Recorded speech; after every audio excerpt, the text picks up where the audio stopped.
Calls to action nationwide today after a not guilty verdict was handed down in the 2016 shooting death of Colton Bushi, a young Indigenous man. Well, that's right. The lawyer argued that his client was justified in shooting because he feared for his life and he believed that the man he confronted was armed with a weapon. But this verdict has outraged members of the Six Nations community.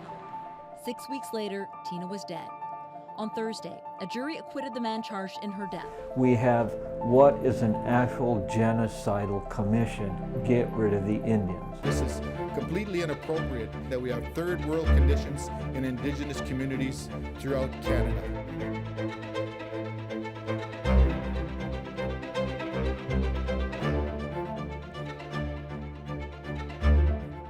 Not once do our people ever get justice. I have 10 murdered, 2 missing, and to this day we don't have justice.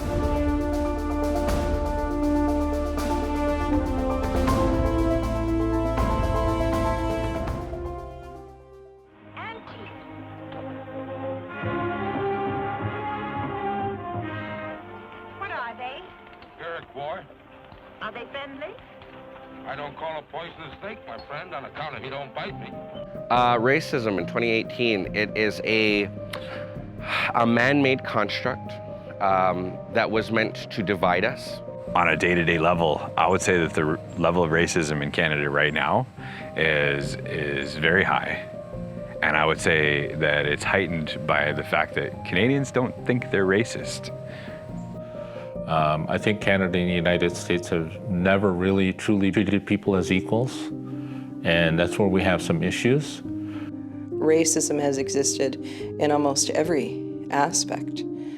There's no place that I've seen that's exempt from racism. There's moments that are without racism, but I guess I can take a walk downtown Toronto. I can take a walk downtown Dawson Creek, my old hometown. I can take a walk downtown anywhere. And when I see our Indigenous people downtown suffering, right, still living in the pain, of yesterday. If you would have asked me this 10 years ago, I would have said everything's getting better, right? There are Indigenous people that are represented in Canada's Parliament. Why doesn't the Prime Minister just say the truth and tell the Indigenous peoples that he doesn't give a fuck about their rights? There are Indigenous people that are represented in the Canadian justice system. I honestly think that those things are wonderful, and I don't want to take away from the progress that has been made. But until I had a front row seat to the justice system, I may have had my rose-colored glasses on thinking that things were improving.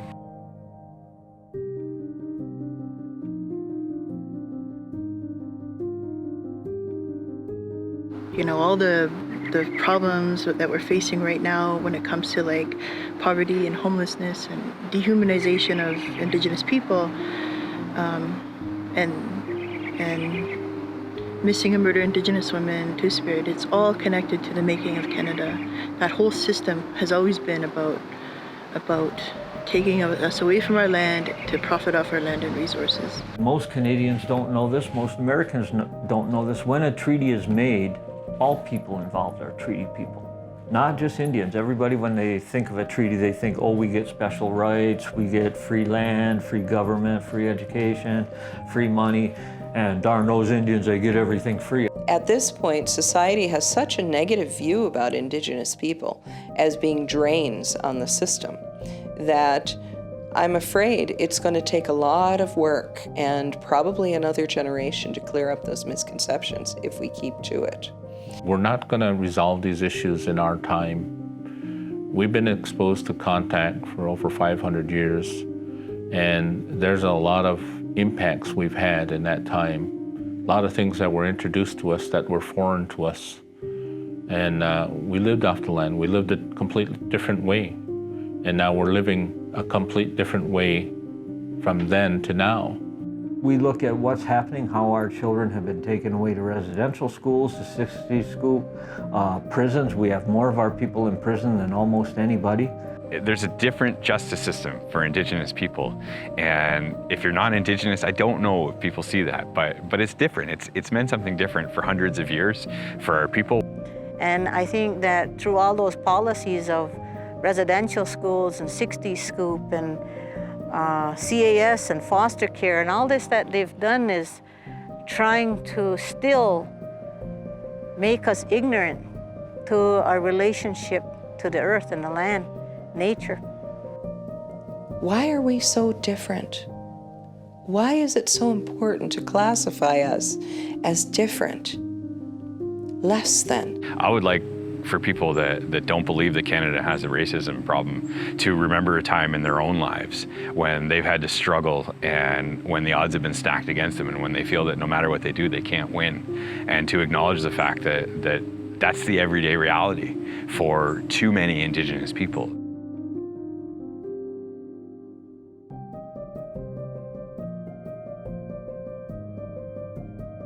But we also got to remember that there's been other reports that have been generated too as well. So you got the RCAP that's been generated. It's got a lot of recommendations to government to fix up a lot of things too. They ignored that. Now we're in the TRC. We got the UNDRIP. I don't know if there's any more reports that we can really generate that's going to tell them that they got to pull their socks up and start doing their due diligence and building stronger relationships with the original people. Well, I think it's like the lesson you learn from grabbing a pot handle that's hot is don't grab that pot handle again. So at the very least, stay away from the types of decision makings and thinking processes that led to the residential school movement in the first place. I'm just hoping that with history, we don't ever go back there. We don't ever do this to another people, and we don't ever allow this to be done to another people. When we have senators in Canada that actually liken residential school to summer camps, that's missing the point. It's time for Canada to silence people like that. The question I ask myself is, if the media didn't highlight this, and if the local community didn't draw attention to it, how much of this stuff happens behind the scenes? Because the other thing about being Indigenous in society is that we're not supposed to display anger. So even if something is truly offensive and is uncalled for, to be an angry Indian fits another stereotype. So I would ask people to get in touch with their humanity and to remember that at the end of the day, our suffering is still their suffering, and that it's not as far removed from their personal lives as they might want to think. It could be them. I think we ought to concern ourselves less with racism, less with the distractions that we see in the news, and care more about our efforts of working together. If we look to governments to tell us or to pass a new law to tell us that we're not to be racist and that we're not to be different from one another, or that we're not supposed to have prejudice, we're going to be waiting a long time for society to heal.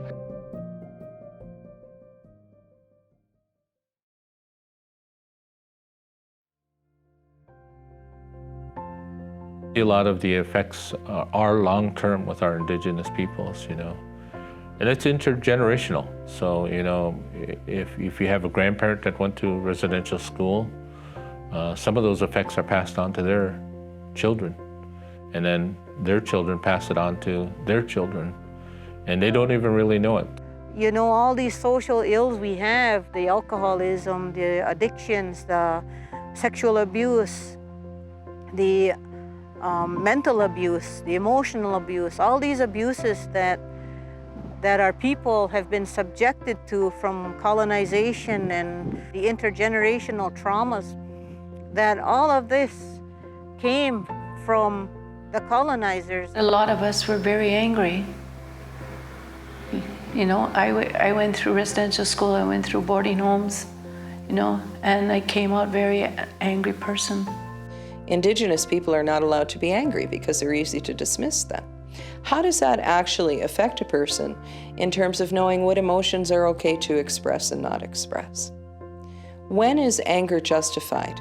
When is hurt justified? When is love justified? These are all things that residential school actually taught our people that we should question all the time. And you go into self-sabotaging. Not only yourself, but you try to sabotage your friends, even your own siblings, because a lot of times You don't want to be alone. You want somebody else to, be failing along with you. Yeah, I see a lot of effects of residential schools in our urban communities, on reserve communities, intergenerational traumas that they've experienced and exposed to, cause, drugs, alcohol, addictions. Because of what we went through, the abuse that we went through, it led us down a very dark place. And because we weren't taught how to be parents by our parents, a lot of us didn't know how to be parents. I don't want to look at our people as being deficient, but those families that have gone through residential schools don't always have all the tools that they need to make up a good, strong family. They lost some of the culture, they lost some of the language, so they can't understand how we're supposed to live our lives according to ceremony-wise, according to our own teachings. So they lose some of that structure.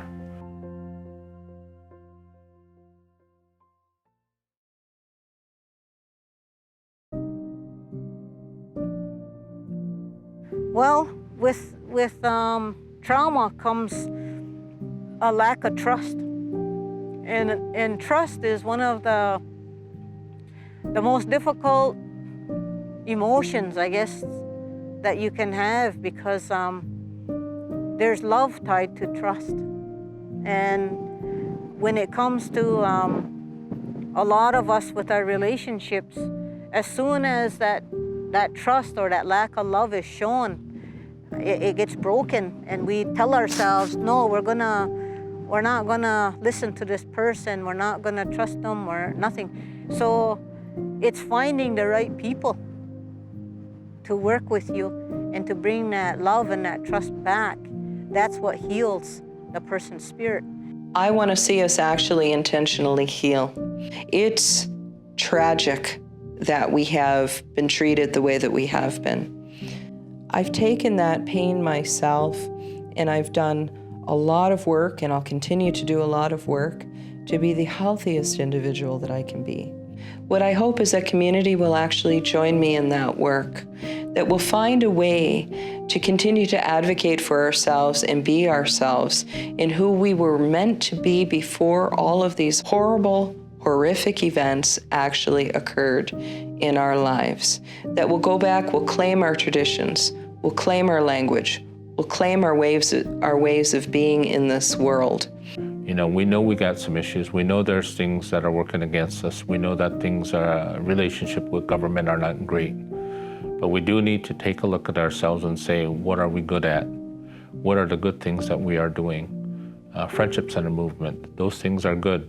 There's a movement happening that a lot of our people are going back to the land, and they're going back to realizing that nature has its healing abilities and cares about us, and there's a relationship there. As an Indigenous person, as an Ungwahomwe person, what I learned was that I had everything I need inside of me. And the more that I study our culture, and the more that I reach out for these things, the more that I realize that they're just building on a toolkit that I have inside of myself.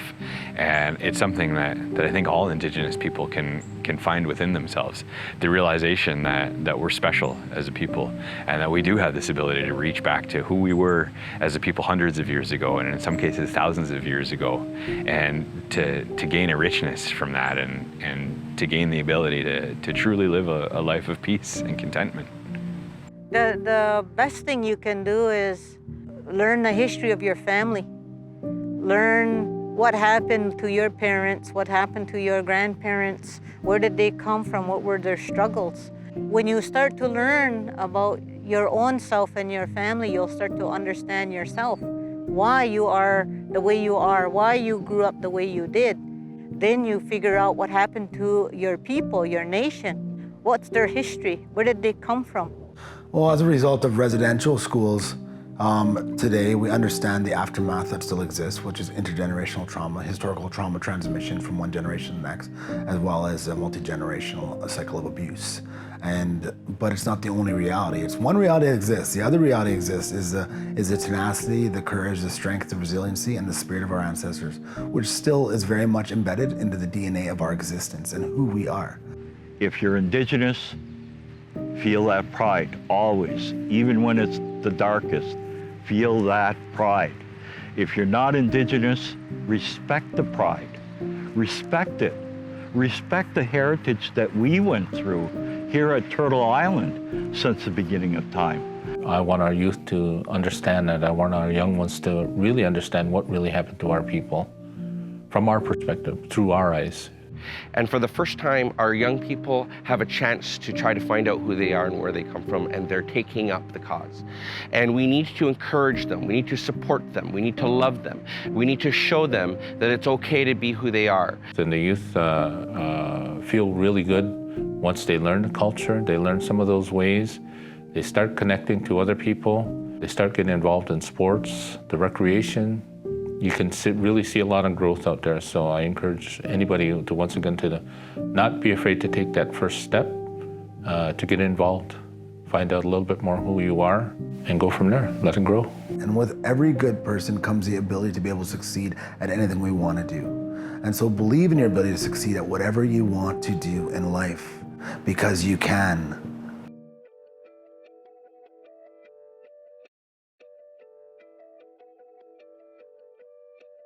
I want to give a message really to the federal government of Canada right now. I understand the efforts that are being made, and I'm watching very closely. I'm always hopeful and optimistic. What I would say is that you're not talking to the right systems yet. And you're starting to see it because prophecy in many Indigenous cultures talk about this. They talk about this time now, and they talk about how our elders, how there will be a generation where almost everything, cultural knowledge, will be lost.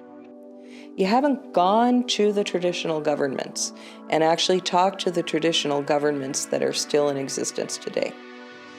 But that there will be a group of young people that will learn, that will absorb, that will rebuild, and that will, and there will come a time in the world's history that all man of earth will look to the red man for answers, for spiritual answers. I'm always hopeful, but I know for a fact you haven't gone and talked to my government. My government is the Haudenosaunee people. I come from Onyataaga. That's Oneida of the Thames. I have clan mothers, chiefs, faith keepers that you need to be speaking to. You haven't gone to our Grand Council to talk to us. Until you do, there's not much I can do to help you. What I think settler governments didn't plan on is that there would be people that would continue to, that would survive these waves. Residential school, the buffalo kill, reserve systems. I don't think that they were counting on people that would survive that had traditional knowledge, that understood our ways, our language, who kept the ceremony alive, even though they were outlawed and that they were banned. They weren't counting on these few people. And these few people in our communities that were hidden sometimes, they managed to continue to keep this alive. And our community is now starting to develop and grow and progress and build and to be that strong spiritual leader in the world that it so desperately needs. Stop expecting me to make you comfortable, Canada, because you don't like what your governments have done in the past or continue to do to this day. That's not my responsibility. Own what's yours now and stop waiting for me to solve your problems. They're your problems and your responsibilities. And it's about time you took them back.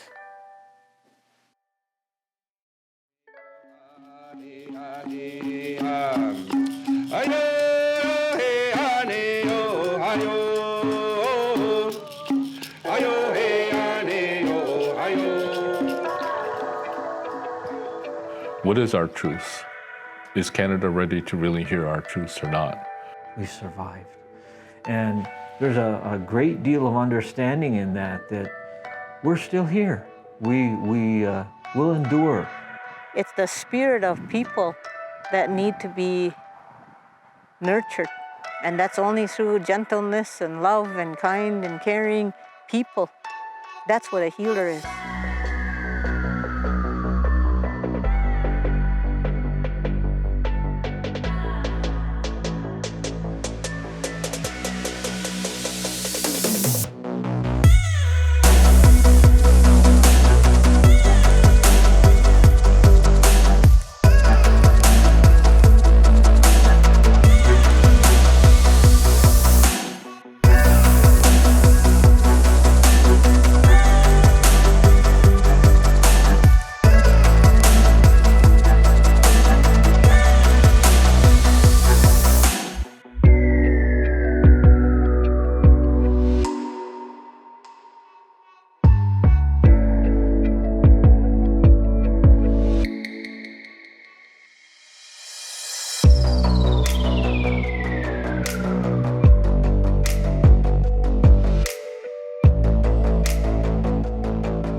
why we're here today, because we're walking in the footprints of our ancestors who were very strong, who were very resilient, who were very courageous, who were confident, who were tenacious. And we are still very much those same people today.